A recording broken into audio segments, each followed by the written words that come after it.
Hey everybody, I'm David Marcel, and this is my comic book obsession. And today we're looking at Vampirella / Army of Darkness. I, like many people, enjoy Army of Darkness. It was one of the first horror movies I loved, and it led me to Evil Dead 2, which is the standard for all horror movies, even to this day for me. It had lots of over-the-top gore, solid scares, plenty of humor, and a story that doesn't take itself too seriously. Well, needless to say, I don't enjoy that many horror movies nowadays.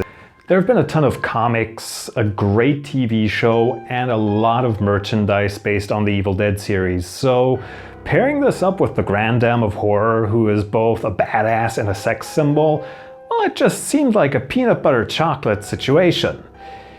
In theory.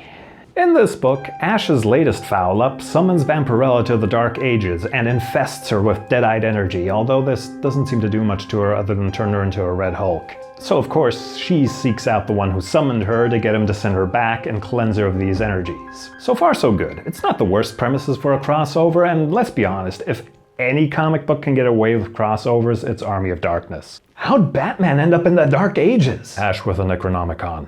Oh, right. Yeah, that makes sense. The verdict.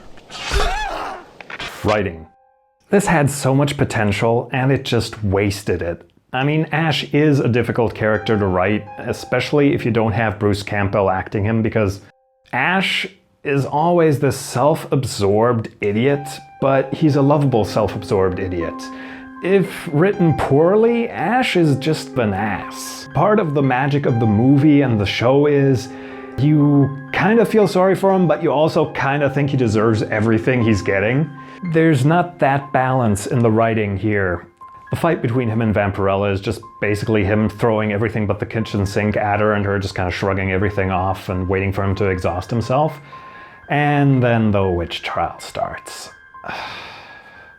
Basically, it's Vampirella being exposed to medieval tortures by this sexually repressed priest who's also secretly a Deadite, trying to get her to say she's a witch, and Vampirella's like, no, I'm a vampire, I'm not a witch, and everybody's just kind of like, this is so stupid, you know, and that's the whole issue. And then at the end, Merlin just kind of uses the Necronomicon, he's like, truth spell, if you're lying, the Necronomicon will moan. Are you a witch? No, I'm a vampire.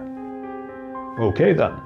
The whole thing is just poorly written and really boring. Artwork. The artwork in itself is okay, but nothing special. I do, however, love the alternative covers, which look like they were made for a very different and frankly far better story than the one we got. I mean, look at this stuff. Think about it.